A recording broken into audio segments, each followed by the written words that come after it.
Welcome to Matt Martin Real Estate Management Data Security Training. Let's start by talking about you. We know that each realtor is their own business. Each business is run by its own set of rules, governed by a code of ethics.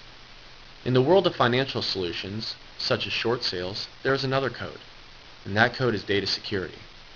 A common realtor is accustomed to protecting the best interest of their clients and keeping confidential information to themselves. But far too often does a realtor fail to acknowledge the severity and importance of data security. As you become an MMREM realtor, we demand that you practice data security in both your physical and your web-based environments. You now have a new responsibility, protecting your clients' non-public information. First, you need to be compliant with the Privacy Act. This means that as a realtor handling seller financials, you must establish appropriate administrative, technical, and physical safeguards. For example, when you're in your office and you leave your desk, you need to log out of your computer. And after you're done with the files in your filing cabinet, you need to make sure they're under lock and key. Now, whereas you might seem like you're in a nice, safe environment, you never know when someone could come in and take a file or accidentally go through the trash can, leaving your client and you very vulnerable. According to the Gramm-Leach-Bliley Act of 1999, all realtors are required to provide reasonable safeguards for sensitive information. So what's reasonable? At MMREM, we just say, think of your client as if it were yourself. You wouldn't leave your name and your address and your social security number lying around so someone could access bank records, medical records, and things of that such. And you don't go around online probably giving away your name and address and phone number so that different solicitors and advertisements can find you wherever you are at either your place of business or in the comfort of your own home. So just treat your client like yourself, and that's reasonable. Now let's stop for a second. All this talk about data security has gotten tired. We hope it doesn't have you tired. Actually, it should be more of a realtor growth tool than a realtor hindrance. What we've found is that data security helps to instill a level of trust in most of our partners and in our sellers. It helps to gain a competitive edge by being a responsible realtor, and that's really what we want to achieve. Now, I'm sure at least a few of us grew up wanting to be a hero at some point of our lives. Now is our chance. You got the opportunity to protect your sellers. For as many as 10 million Americans a year are victims of identity theft. Will you be the hero? So what is sensitive information?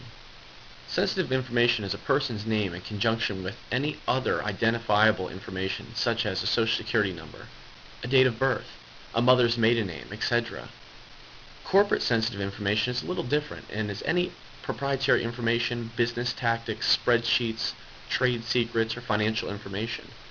Oftentimes as a realtor you don't think about all the sensitive information that you actually have. Your business practice, your business models, any of your current financials that help you operate your business, that's all sensitive. Same thing with your clients.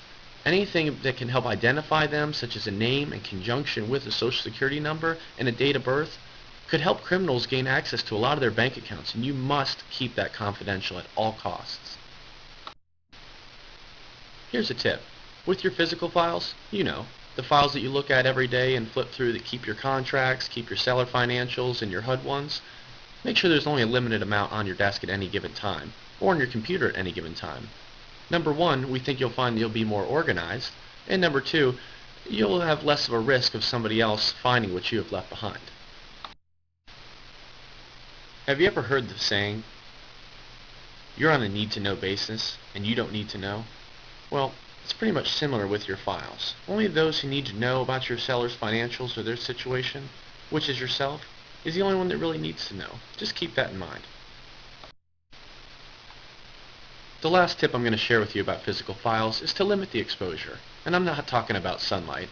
What I'm saying is when you're sitting at your desk and you have to get up to go to the bathroom, or because your boss calls you, or if you're just running to get a Coke, make sure you lock your computer when you leave. You can do this by simply hitting the Windows key and the L, and you'll be logged out. With that being said, make sure that you are password protecting your login. If you don't know how to do that, feel free to call us at MMREM. Also, limit the amount of files you have on your desk to 3. It's a key of 3, and that's what we say here. No more than 3, no problems for me. So, it's time to lock up. Just make sure that all your files are under lock and key in some kind of cabinets before you leave at the end of the day. If you're the last person to leave, make sure you do a walkthrough to make sure there's no files laying around on any of the other employees' desks, and this will be good business practice for you in the future. I mean, let's be honest. Before you go to bed at night, you usually walk around your house to make sure the door is locked and the windows are shut, don't you? Let's talk about passwords, the electronic form of a key. This is a way to gain access to any of your files in your web-based environments. Most passwords are probably the person's name and or their birthday. You know those common questions and common passwords that you have. I'm sure you have at least one of those. But what we want you to think about is get creative with your password. Remember, you're protecting your client's personal information. These passwords should be at least 8 characters long, including some numbers and special characters. That gives you an expert difficulty rating in terms of trying to gain access to what you're trying to protect. Using appropriate mail service. Any sensitive information is to be sent using encryption software or secure messaging. When you're sending emails, you're sending information across a wide world of the internet. Anybody can be seeing this information, so make sure you protect it. And remember our limited use policy. You never know who the person on the other end of the line is sharing that information with.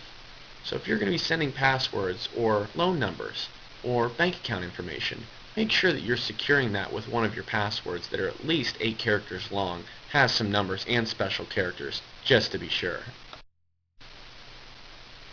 Further on encrypting sensitive emails, we just wanted to give you an example. We use PKZip. And just remember, when you're providing someone with a password, be sure to do it over a landline telephone or text message. Make sure you know who you're letting in your house.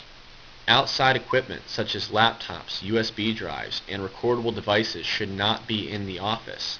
If you are, make sure they're on a sign-in, sign-out basis so that the manager knows this. These items should be heavily regulated in your office to make sure data is secure. But we all know a lot of us that work hard work from home from time to time. So when you're transporting this equipment, make sure you practice the same data security measures you do in the office outside as well. In closing to our data security process, we understand that human resource is the most valuable resource to any real estate transaction because that's who you are. You are the business, you are the product, and you are the service as a realtor. But when you're hiring assistants or team members or other employees in the office, just make sure that they have criminal background checks and credit checks. It doesn't mean we can't forgive people for their past, but you need to be aware of who is handling the information that you're giving them. Congratulations, you have just finished the Matt Martin Real Estate Management Data Security Training.